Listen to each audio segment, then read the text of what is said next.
రాహుల్ గాంధీలో mass angle, mass image ఎప్పుడైనా ఎవరైనా చూడగలరా?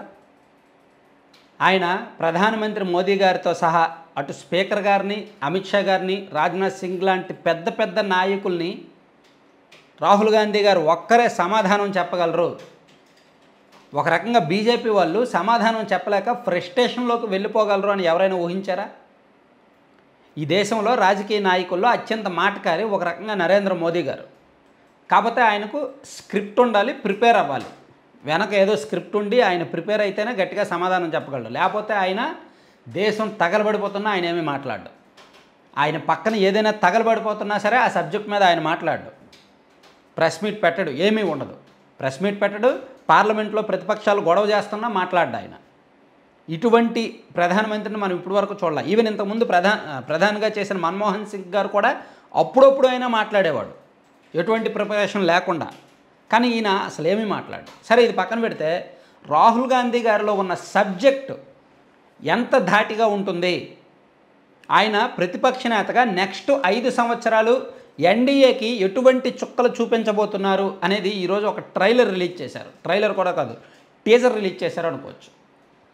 నీట్ పరీక్ష విషయంలో కావచ్చు, స్పీకర్ గారి వ్యవహార శైలిలో కావచ్చు, మణిపూర్ ఘటనలో కావచ్చు, తనను ఎంపీగా అనర్హుడుగా చేసి ఈడీ కేసులు పెట్టిన ఘటనలో కావచ్చు, ఓవరాల్గా గత 10 ఏళ్లలో జరిగిన అనేక ఘటనలను ఏకదాటిగా రాహుల్ గాంధీ గారు పార్లమెంటు లోక్సభలో అదరగొట్టారు. స్పీచ్ చాలా ముఖ్యమైన పాయింట్లు మాట్లాడారు.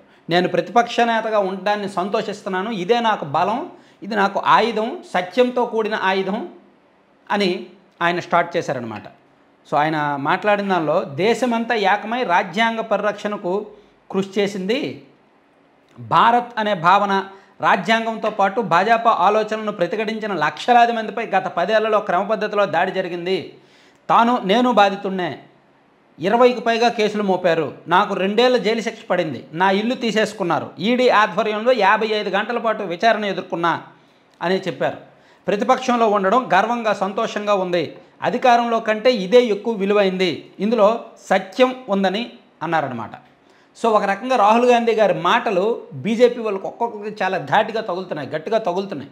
దాంతో అమిత్ షా గారు ఒకనొక సందర్భంలో లేచిపోయి ఆ ఫ్రస్ట్రేషన్ ప్రదర్శించారు. నరేంద్ర మోదీ గారు కూడా మధ్య మధ్యలో అభ్యంతరం వ్యక్తం చేశారు. అంటే రాహుల్ గాంధీ గారి స్పీచ్ ఇంత మాస్ యాంగిల్లో ఉంటుంది అనేది ఎవరు చెప్పలేరు, ఎవరు ఊహించలేరు కూడా. అలాగే ఆయన నీట్ పరీక్షను కూడా చెప్పారు. అంటే నీట్ పరీక్ష కేవలం డబ్బులు ఉన్న వాళ్ళ కోసమే తయారు చేశారా? రాష్ట్రపతి ప్రసంగంలో నీట్, అగ్నివీరుల ప్రస్తావన లేదు. ప్రొఫెషనల్ పరీక్ష అయిన నీట్ను కమర్షియల్గా మార్చారు. గతంలో తీసుకొచ్చిన రైతు చట్టాల వల్ల 700 మంది అన్నదాతలు ప్రాణాలు కోల్పోయారు. వారికి సంతాపంగా సభలో మౌనం కూడా పాటించలేదు. భాజపా హయాంలో సంస్థలు నిర్వీర్యమయ్యాయి. దేవుడితో ప్రత్యక్షంగా మాట్లాడతానని స్వయంగా ప్రధాని చెప్పారు. భాజపా ప్రభుత్వం జమ్మూ కాశ్మీర్ను 2 ముక్కలు చేసింది. అల్లర్లతో మణిపూర్ అట్టుడికినా ఇప్పటి వరకు ప్రధాని వెళ్ళలేదు. అక్కడ నా కళ్ళ ముందే పిల్లలపై బుల్లెట్ల వర్షం కురిసింది.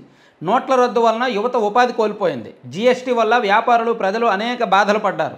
వీటి వల్ల దేశ ప్రజలకు కలిగిన లాభం ఏమిటి అని రాహుల్ గాంధీ ప్రశ్నించారనమాట. సో అంటే ఈరోజు రాహుల్ గాంధీ గారు లోక్సభలో అంతెందుకండి, ఒక సూటి ప్రశ్న స్పీకర్ గారికి. స్పీకర్ గారు, మీరు ఆ ఎన్నికలో గెలిచి మీరు ఆ కుర్చీలో కూర్చున్నప్పుడు నేను వచ్చి మీకు షేక్ హ్యాండ్ ఇస్తున్నప్పుడు మీరు స్ట్రైట్గా ఉన్నారు. కానీ నరేంద్ర మోదీ గారు ప్రధానమంత్రి గారు వస్తున్నప్పుడు వంగి వంగి దండాలు పెడుతూ షేక్ హ్యాండ్ ఇచ్చారు. సో అంటే మీరు అతనికి భయపడుతున్నారా, అతను అనుచరుడుగా ఉంటున్నారా అని చెప్పి సూటిగా ప్రశ్నించారు. సో దాంతో విపక్ష సభ్యులందరూ కూడా ఒకటే షాక్. బీజేపీ వాళ్ళకి మాటలు లేవు, బీజేపీ వాళ్ళ స్పీడ్కి బ్రేక్. అంటే ఈరోజు రాహుల్ గాంధీ గారు లోక్సభలో ఇచ్చిన స్పీచ్ ద్వారా నెక్స్ట్ 5 ఏళ్ళు ప్రతిపక్షం ఏ విధంగా ఉండబోతోంది అనేది చాలా స్పష్టమైన సంకేతాలు ఇచ్చారు. యాక్చువల్లీ కాంగ్రెస్ పార్టీ రాహుల్ గాంధీ గారి మీద చాలా హోప్స్ పెట్టుకుంది.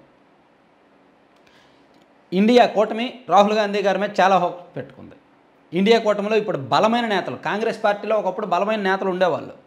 ఆజాద్ గారు, అహ్మద్ పటేల్ గారు, వీళ్ళందరూ పెద్ద పెద్ద వాళ్ళు ఉండేవాళ్ళు. వాళ్ళందరూ ఇప్పుడు పార్లమెంట్లో లేరు, లోక్సభలో లేరు. సో అందరూ రాహుల్ గాంధీ గారు, ఖర్గే గారు వీళ్ళిద్దరి మీద ఆధారపడుతున్నారు.